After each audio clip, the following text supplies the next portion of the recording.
apa di bisnis barbershop ini? Pemain yang awal apa yang kayak udah masuk ke wave? 2013 bisa dibilang new wave, tapi bukan new wave yang dimana semua orang mau buka barber. Oke, jadi kayak masih early adopters ya, yang kayak baru ada segelintir aja barbershop, and then you decided to go into barbershop business, gitu kan?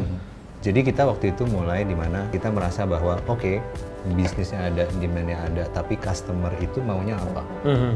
Kita mulai dari diri kita sendiri. Kita potong rambut di mana? Kita maunya apa dari service potong rambut? Dari situ kita berangkat, kita bikin konsep, terus kita eksekusi dengan sebaik mungkin. Sebelum kita eksekusi, kita ketemu banyak hal, tapi kita tidak menyangka serumit itu. Ya, jadi kita go into details seperti yang tadi Mas Leo bilang. Kita bikin budget, kita bikin konsep, kita breakdown semua yang mesti kita bahas. Kita bahas satu-satu, terus habis itu kita brainstorming. Kita mulai konstruksinya, kita rekrut orang, habis itu one thing lead to another. Sekarang kita di sini. Emang background lu apa? Keuangan bisnis, psikologi, human resource management. Semuanya useful. in business that's very useful. Bahkan mungkin itu elemen yang penting gitu kan. Pernah kepikiran nggak, is this going to be a long lasting business or not? Gitu. Seandainya tiba-tiba tren rambut panjang, tapi tetap butuh perawatan. Gitu. Jadi menurut kacamata kami secara manajerial, sustainable business. Oke. Kira-kira waktu itu hiccups-nya apa gitu? I'm sure business grooming itu ada di human resource juga kan? Human resource problem ini kan selalu menjadi bottleneck biasanya, gitu kan? How do you anticipate that? Oke, bicara spesifik, kita ngomongin talent. Personally, kita nggak bisa potong rambut. Tapi kita tahu bahwa ada orang yang bisa potong rambut. Challenge-nya memang salah satu dari sekian banyak challenge kita buka bisnis ini adalah human resource. Kita perlakukan dia sebagai aset. Yang memang kita lakukan investment di dalamnya. Kita melihat dia sebagai seorang keluarga, bagian dari bisnis, partner kita, investment, aset yang harus lebih jago, lebih pintar daripada kita. 3 hal yang utama menjadi pilar Chief adalah customer experience, customer service-nya harus bagus. Yang kedua, hygiene factor.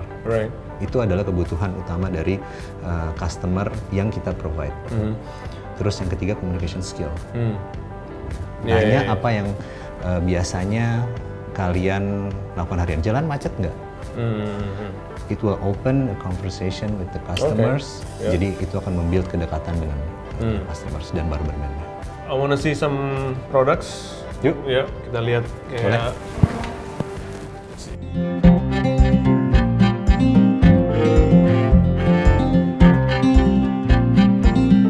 Apa aja nih? Yang what do you have? Ini oil based pomade. Kita emang sengaja lahirin ini duluan. Kenapa? Karena ini adalah the actual classic pomade. Petroleum based.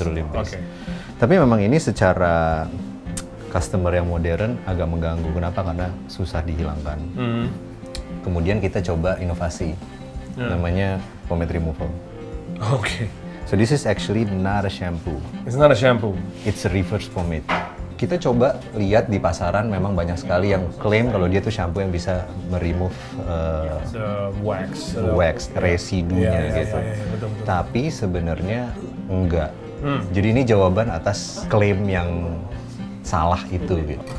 What's the concept behind all this? Bicara soal desain dan lokal produk, ini yang desain adalah artis lokal, seniman dari Bali, seniman musik dan gambar. Dia yang jagain konsistensi desain. Satu orang? Satu orang. Kita coba jaga itu, jadi semua sama karakternya. Selain dijual secara retail, di brick and mortar gitu kan, di outlet, do you also sell online? Do you have any online strategi? Sales channel barbershop kita, sifatnya memang transaksional. Jadi di dalam satu atap tapi beda kamar. Yang kedua, paling dekat yang bisa kita garap itu adalah barbershop lain. Karena sudah pasti memberikan layanan yang sejenis. Jadi ada canvassing salesman. Yang ketiga, kontribusinya saat ini paling besar adalah online. Nggak bisa dipungkurin bahwa memang online tarikan wholesale-nya sangat tinggi. Kita nggak jual online retail. Jadi kita wholesale. Jadi karena kita act as a principal brand. Jadi kita jual wholesale ke mereka. Oke. Raw material is a problem. Ada yang import soalnya. Jadi kita lagi mikirin bagaimana supply chain-nya bisa cukup efisien. Betul. Waktu dibutuhkan. Kenapa? Karena sekarang kita udah coba masuk ke modern market, kita udah available di Century, dan PO-nya itu dari mereka cukup tinggi. Right. Ini talking about scaling up lagi ya? Yes, ya especially kan? untuk produk. Tanpa nggak mungkin nggak ada problem. Iya kan? Bahkan supply-nya aja kan mestinya ada challenge lah, ya kan? Kita sampai harus buka satellite office satu untuk gudang sama operation khusus. Well, good problem. Karena gue percaya tuh di belakang semua bisnis yang berhasil itu, ya lu mesti lihat foundernya sih. Dan the way the founder live their life gitu kan, and also go about life gitu. I can see you're trying to bring value, excellent service, excellent product gitu misalnya kan. Is this a philosophy in your business, or is this your own pribadi philosophy gitu? Refreshing.